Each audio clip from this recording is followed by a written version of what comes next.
Welcome back to my channel Remedia homeopathy का। मैं आपका मेंटर डॉक्टर सौजन रत्न मौर्य लेकर आया हूं जानकारी एलियम शीपा। आज हम पढ़ेंगे एलियम शीपा। यह जनरली फीचर इसका देखा जाता है, प्रिंसिपली ये कोल्ड के लिए यूज होती है खास करके। इसमें वेरियस फेजेस हैं कोल्ड के। इन नोज में अलग है, आपके थ्रोट में अलग है, लैरिंक्स का ब्रोंकियल कोल्ड अलग है और ब्रोंकियल ट्यूब का कोल्ड अलग है। पेशेंट कई फेज में कोल्ड कोराइजा से और लारिंजाइटिस मतलब फास्ट नलियों में, कफ के कंप्लेंट्स में, इसका गर्म में वार्म्स में इसका सिम्टम वर्स होता है, ओपन एयर में रिलीफ आता है। वो बंद कमरे में, गर्म हवाओं में, बंद कमरे में और रूम गर्म हो वहाँ भी इसका समस्याएं बढ़ जाते हैं। टिगलिंग सेंसेशन होता है आपके लैरिंग्स में, तो इस मिलते हैं। और कई बार तो जो ड्राइविंग एयर होता है वहाँ भी कोल्ड एयर में इसका सिम्टम वर्स होता है। और इसका कोल्ड जो तो बहुत ज़्यादा ठंडी हवाएं हों और तो बहुत अच्छा फील करता है और सेंसिटिव होता है हीट से। और बट ठंडे से ठंडे तापमान में बहुत अच्छा महसूस करता है। ओपन एयर में रिलीफ आता है कोल्ड में। बहुत कंट्रोडिक्टरी सिम्टम है इसका, लेकिन कमाल का है। देखते हैं कि लिम्फ शीपा में जो सिम्टम है, जो उसका वर्स होता है, चाहे कोराइजा चाहे कोल्ड हो चाहे जनरल सिम्टम हो, वो शाम में ही बढ़ता है, इवनिंग में ही वर्स करता है, सारी समस्याएं उसकी बढ़ती हैं।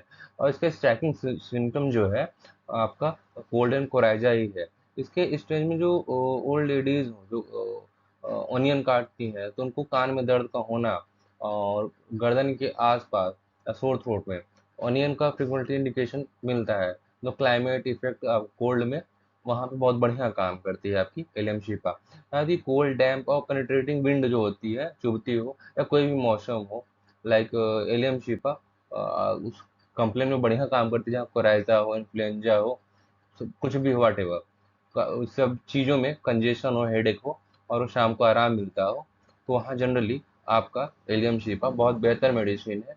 इसका स्टार्टिंग सिम्टम भी है एलियम शीपा का, cold and coryza relief by open air and worse in evening and warm room, ये इसका सिम्टम है। कोराइजा प्रोमिनेंट है इसमें, नोज में रॉनेस मिलती है, भयंकर वाटर डिस्चार्ज होता है आंखों से, ऑलवेज ब्लाइंड रहता है, बहुत ज़्यादा वाटर डिस्चार्ज है नोज से, और ऑलवेज एक्सक्रिएट होता रहता है, रोनेस रहता है आपके लैरिंग्स थ्रोट में। और ये आपके चेस्ट तक जाता है, extending to chest, raw in the nose, 24 hour is ear एक होता रहता है, लैरिंग्स में दिक्कत रहती है, लगातार बना रहता है। कफ इसका ट्रिंगलिंग सेंसेशन हो रहते हैं, लैरिंग्स में भी रहता है। और जब लेटता है या रात में, तो इसका वार्म रूम में तो इसकी समस्याएं बढ़ जाती हैं, चाहे कफ हो, टिंगलिंग सेंसेशन, थ्रोट हो, आपकी जो भी सोरनेस है, रॉनेस है, वो सारी बढ़ जाती हैं। जब बेड पे जाता है इवनिंग में, तो एलियम के सारे ट्रबल जो है तो एग्रावेट हो जाते हैं। और कई बार पेशेंट भी बताते हैं, डिस्क्राइब भी करते हैं कि जो दर्द है कफिंग का फेल्ट होता है उन्हें सारी चीज़ें, तो डाउन जब हुकअप से होता है, कफ आता है एवरी टाइम, तो वो डाउन फील करते हैं। दर्द रहता है एकदम भयानक, वो felting reacting down with hook every cough, तो वो सारी चीज़ें हैं। ये इसका कोराइजा की बेहतरीन सिम्टम स्टार्टिंग सिम्टम्स हैं।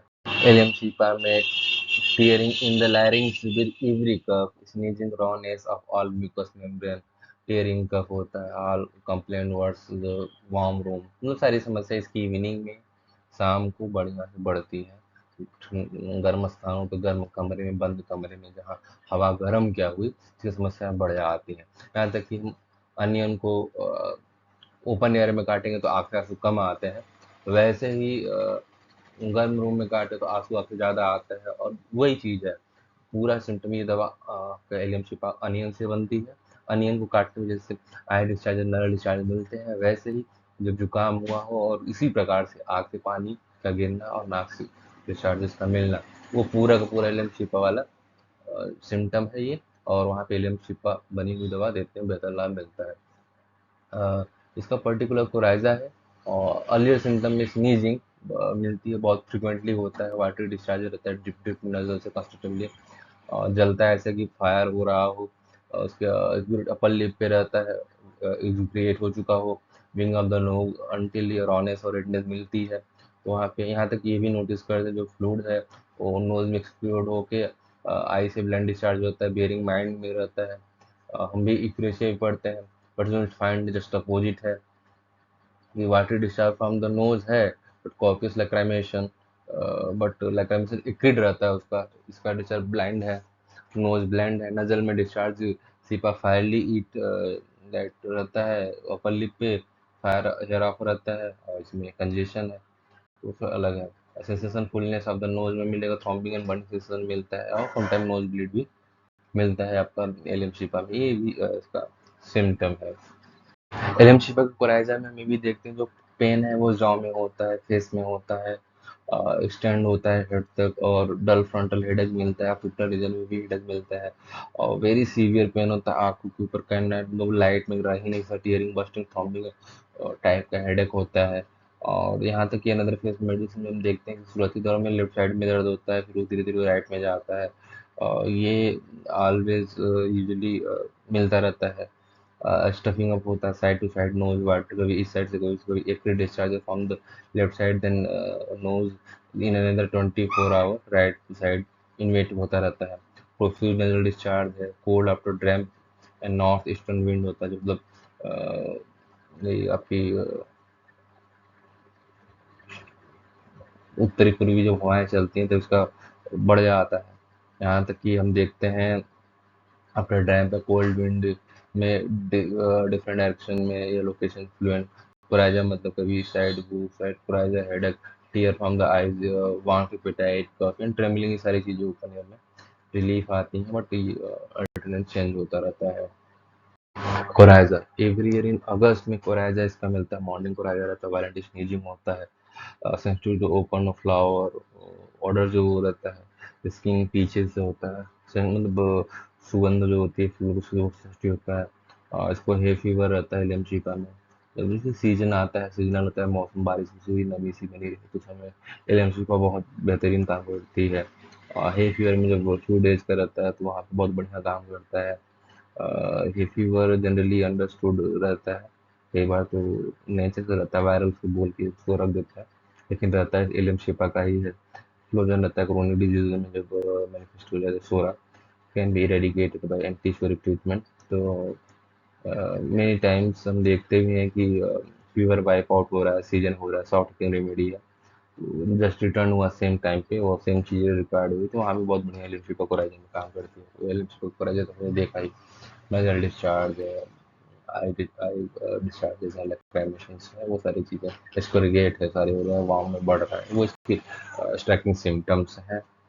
ताकि हम देखते हैं सोरा कंडीशन है, सोरिक मेडिसिन है, और एज सुन जैसे इसका हे फीवर स्टॉप होता है और कंस्टिट्यूशन ट्रीटमेंट शुरू होता है, तो this symptom no the hern from the differ at together from the acute attack when hay fever on, this do not appear. It is difficult to matter to find a constitution remedy. Hay fever in height for is resemble in acute disease, but it is a manifestation of the sora, like another manifestation, other manifestation of the sora, as irreverent cough. The nose may manifest only the certain phase of chronic disease in the season may, which may for intense but suited the Elim sheep. I remember one time having occasion to prescribe Elim sheep at long distance. It was near the homeopathy pharmacy. I paid the pharmacist to send my patient to William Shipa and he labeled it. मतलब आप जिसके बारे में आपके friend साहब बताते हैं कि उनको मिला पेशेंट और इलम शिपा का था, खून डिजीज थी, तो वहाँ पे उन्होंने प्रिस्क्राइब किया और बेहतर रहा, ठीक हुआ। डॉक्टर केंट लेक्चर में भी कहते हैं कि well the patient kept the bottle and used it next season, but it did not good. That likely to be the case even when the symptoms seem to agree in a sorry condition and short-acting remedy is insufficient.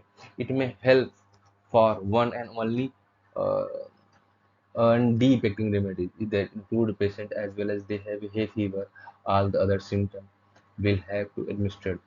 The best time to treat the hay fever is after acute attack or the subside until they begin again and next season.